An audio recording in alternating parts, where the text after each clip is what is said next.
네, 안녕하세요.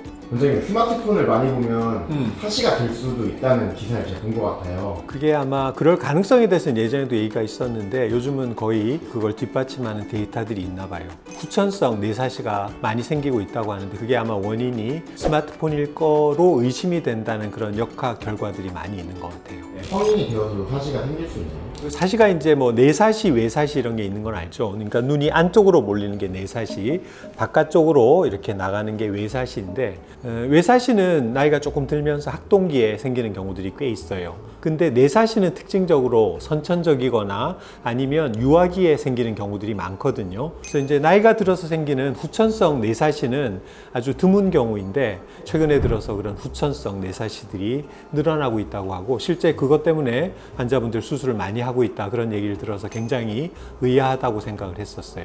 성인 사시 치료와 네. 유아 사시 치료는 어떻게 다른 거예요? 이제 유아사시 같은 경우는 내사시 같은 경우는 두 가지가 있어요. 하나는 그 선천적으로 원시가 있는 애들은 그 원시를 극복하기 위해서 눈 속에 있는 미세 근육들이 힘을 줘야 되거든요. 근데 그 근육이 힘을 주게 되면 이게 반사작용으로 아까 눈이 안으로 몰린다고 했잖아요. 그런 걸 우리가 ACA 레이쇼라고 하는데 그게 아주 높은 아이들이 있어요. 선천적으로. 그래서 그런 애들은 안경을 쓰면 사시가 없어져요. 원시가 없는데도 내사시가 선천적으로 있는 애들도 있거든요. 약시를 일으킬 수 있기 때문에 미용적인 어떤 사시의 치료보다는 그 약시가 발생하지 않도록 하기 위해서 사시를 적극적으로 치료하는 게 중요합니다. 사실은 성인들은 그게 아니라 우리가 눈이 똑바르던 사람이 갑자기 하나는 정면을 보고 하나는 이쪽 반대쪽을 보게 되면 눈이 이제 복시가 생겨서 굉장히 어지러운 현상이 생기죠. 복시를 우리가 줄여드리기 위해서 뭐 눈을 가리고 지낸다든지 한쪽 눈을 아니면 심하지 않을 땐 프리즘 안경을 껴서 복시를 없앤다든지 이런 치료를 하게 되죠.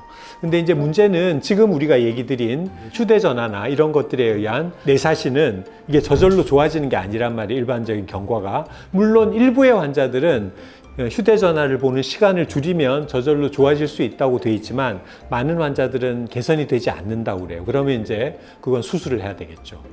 불 꺼놓고 하거나 네. 누워서 이렇게 많이 하잖아요. 네. 그럴 때 가능성이 더 이 내사시 같은 경우는 근거리를 볼 때 반사적으로 일어나는 내직근의 어떤 경련에 의해서 이게 풀리지가 않으니까 계속 눈이 안쪽으로 몰려 있게 된다라고 아마 의심을 하는 것 같아요. 그러니까 하루에 몇 시간 이상 계속 가까운 곳을 아니면 스마트폰을 보게 되면 그럴 가능성이 더 높아진다. 그런 역학조사들이 있거든요. 조명이나 자세보다는 근업을 하는 휴대전화를 계속 지속적으로 보는 시간이 중요할 것이다. 하루에 몇 시간을 보느냐, 그게 중요할 것이다 라고 생각이 됩니다. 내사시는 네네. 치료를 어떻게 할 수 있나요? 스마트폰을 보는 시간을 줄여야 되겠죠. 그러니까 근거리 작업을 하는 거.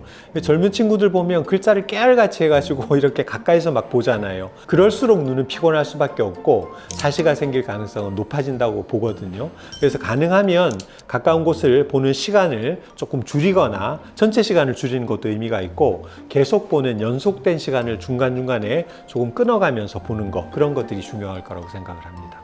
마음을 바라보고 있는 시점에 수술을 할 수 있나요? 수술은 언제든지 가능하죠. 근데 가끔 보면 그렇게 눈이 돌아가 있는데도 수술 안 하고 지내는 분들 많거든요. 근데 신기하게도 후천적으로 간헐성 외사시, 나이가 들어서 생긴 그런 외사시는 복시가 없어요. 사실 자기는 기능적으로 불편하지는 않은 거죠. 그냥 미용적으로 큰 문제가 안 되고 그냥 남들이 뭐라고 얘기해도 나는 괜찮다 그러고 지내는 분들도 계시고, 너 눈이 왜 그래? 눈이 왜 이렇게 이상해? 어디 보고 있는 거야? 막 이런 얘기 들으면 부담이 되니까 미용적으로 수술하는 분들이 계시죠. 나이가 들어도 수술은 얼마든지 할 수 있어요. 그게 사시인지 아까 말한 4위. 제가 스스로 확인할 수 있는 방법이 있을까요? 그러니까 아까 제가 얘기한 대로 가림 검사를 하면 되는데, 그러니까 거울을 보시고 거울의 특정 지점을 보고 내가 눈을 이렇게 한쪽을 가리고 있다가 이걸 내리면 그 눈이 정상적인 위치에 있지 않고 갑자기 움직인다면 그건 사위나 사시가 있는 거죠. 그래서 그거는 내 혼자 하기는 좀 힘들고 가족분한테 좀 봐달라 그래야 돼요. 내가 눈을 가렸던 눈을 이렇게 내렸을 때 위치가 이동하는 게 느껴지면 그건 사시나 사위일 가능성이 있는 거죠. 사시가 있어도 네. 스마일 라시를 받을 수 있는 거예요? 그건 전혀 상관없죠. 두 눈을 볼 때 한쪽 눈이 돌아가는 거지, 눈을 가리게 되면 보는 눈, 한쪽 눈으로 보는 그 눈은 정상적인 위치를 봐요. 그러니까 우리가 스마일 수술할 때 초록색 불을 보세요 하는 것들은 한쪽 눈만으로 수술을 하기 때문에, 그러니까 단안으로 주시하는 것은 전혀 협조가 문제가 없죠. 그래서 스마일이 그런 면에 있어서는 굉장히 더 장점이 있다고 볼 수가 있겠죠. 네. 일반인들보다 넓은가요? 그렇진 않아요. 사실하는 게 두 눈이 동시에 나가는 법은 없고, 한쪽은 주시를 하고 반대쪽은 나가는 거거든요. 그때 나가 있는 눈은 시력에 큰 기여를 못 하는 거예요. 이게 일로 나가면 시야가 그럼 이렇게까지 뒤쪽까지 보이느냐? 그렇진 않아요. 네, 시야가 넓어지는 현상은 없습니다. 안 됩니다. 네. 처음 들어본 질문인데 굉장히 호기심이 많은 우리. 그래서 이게 사실하는 것도 뭐 여러 가지 사회적인 환경이 변화나 생활 습관의 변화에 의해서 이렇게 질병이, 새로운 없던 질병들로 생길 수 있다는 거죠. 스마트폰이 굉장히 우리 현대인의 생활을 유익하게 만드는 그런 긍정적인 면도 있지만, 사실을 만든다거나 아니면 노안을 더 심하게 느끼게 한다거나 건조증을 일으킨다거나, 이렇게 눈의 건강에 있어서는 사실 아주 좋지 않은 물건일 가능성이 있거든요. 그래서 스마트폰을 보되 꼭 필요할 때만 많이 보시고, 너무 눈에 피로가 가지 않게, 질병이 생기지 않을 정도로 건강 관리를 해가면서 보는 걸 권해드립니다. 감사합니다.